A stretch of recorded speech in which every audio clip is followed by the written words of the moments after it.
Hello. As you can see, my surroundings have changed a bit. So I have moved into my new place in Amsterdam. It's a lovely apartment and I'm really happy to be here. I still live partially in Sweden. Anyway, you didn't come here for this. You came for the new season of the Slow Dutch podcast. So, as every episode, I'm going to read a story slowly in Dutch.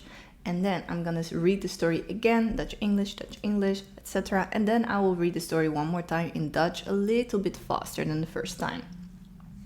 So we're going to do a series on my near-death experiences.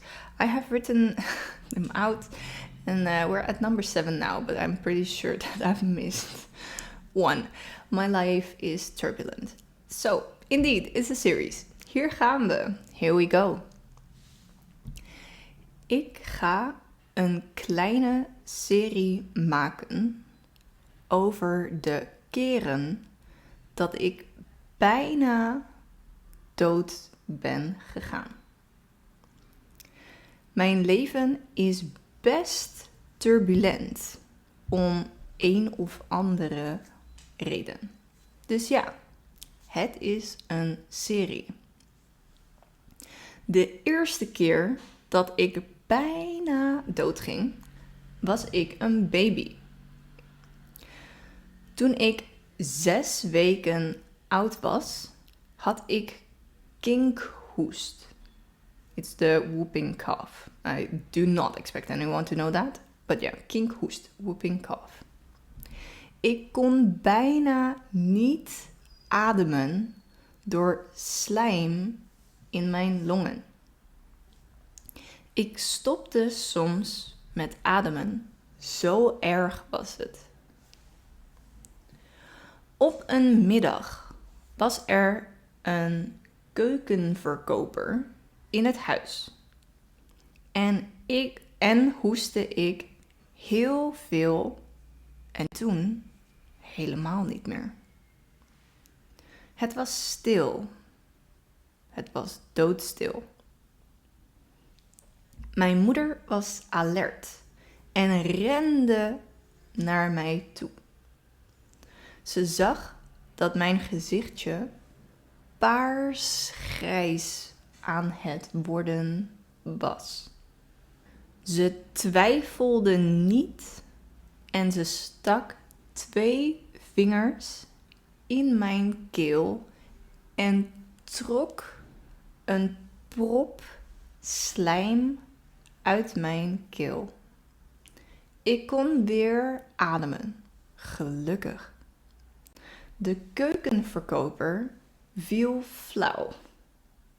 En ik leefde nog lang en grotendeels gelukkig. So that's that.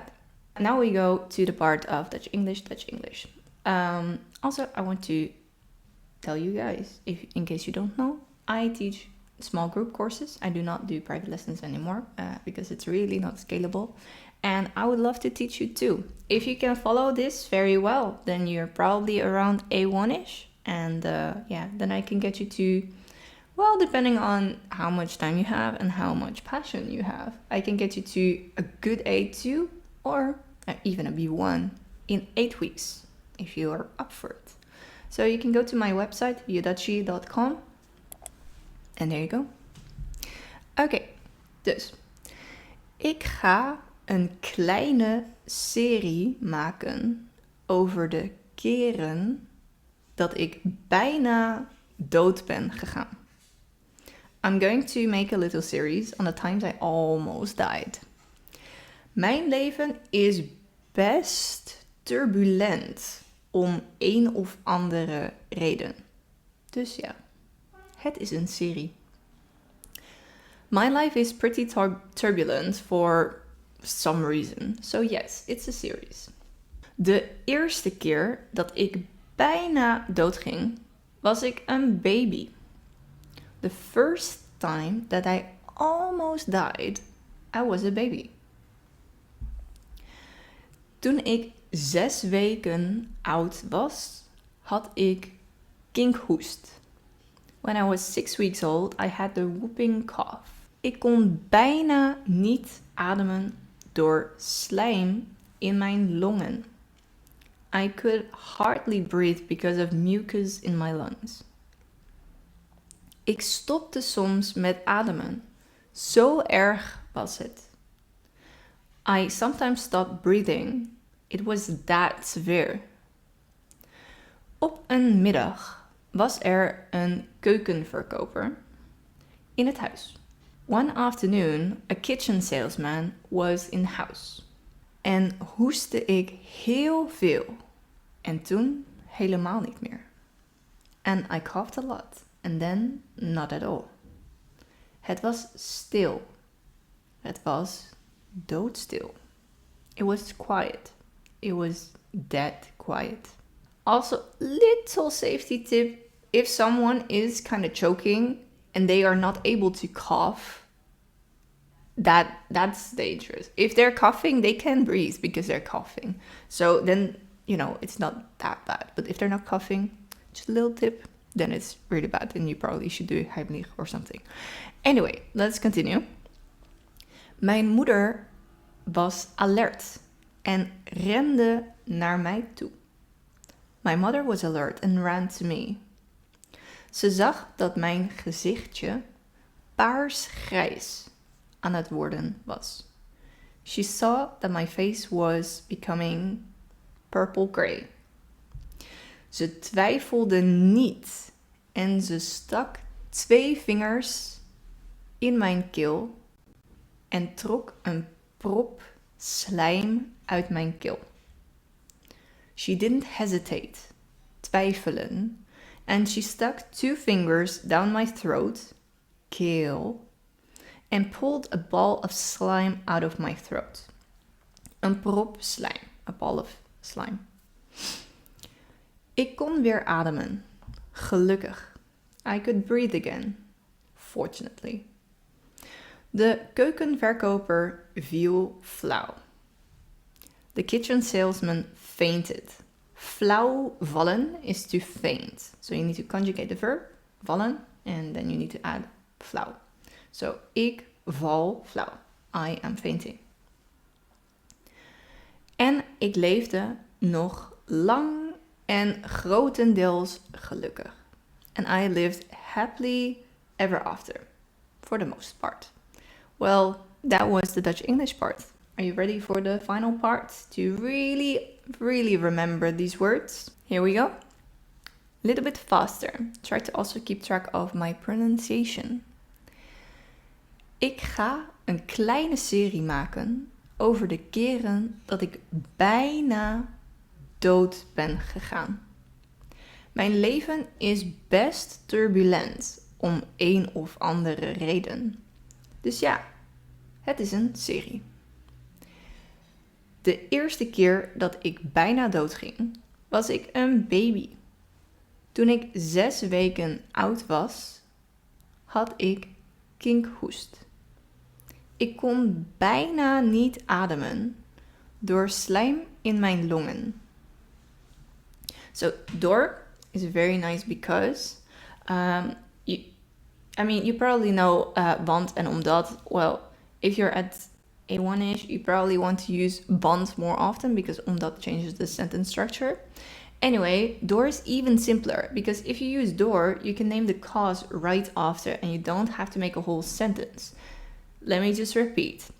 Ik kon bijna niet ademen door slijm in mijn longen.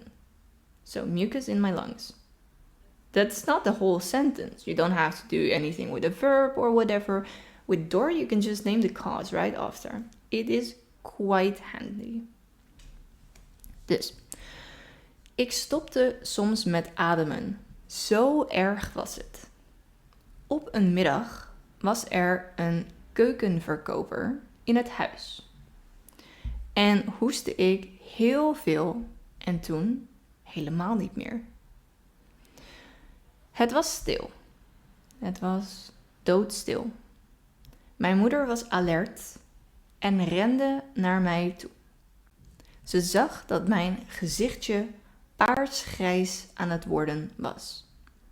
Ze twijfelde niet en stak 2 vingers in mijn keel en trok een prop slijm uit mijn keel. Ik kon weer ademen. Gelukkig. So usually the EE sound is pronounced as the A from the English word day. A. But when it's EER and EEL, we pronounce it as the double sound in the English word beard. So it's the I and the E. Beard. And we do that with EER and EEL. Here we see it in the word weer. Ik kon weer ademen. Gelukkig. De keukenverkoper viel flauw. En ik leefde nog lang en grotendeels gelukkig. Okay, that's it for today. You can also start watching the next one, because it's a series, if you're up for my drama. Well, actually, my drama has kind of ended. My life is oddly stable right now, and I love it. No more drama. So, I hope you're enjoying my podcast, and please recommend it to someone who is learning Dutch or who should be learning Dutch. And yeah, thank you for watching.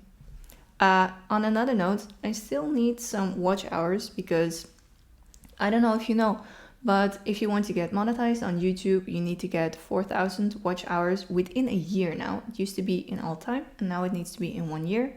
And I'm slowly getting there, but I still need quite a bit. So, well, I need more viewers.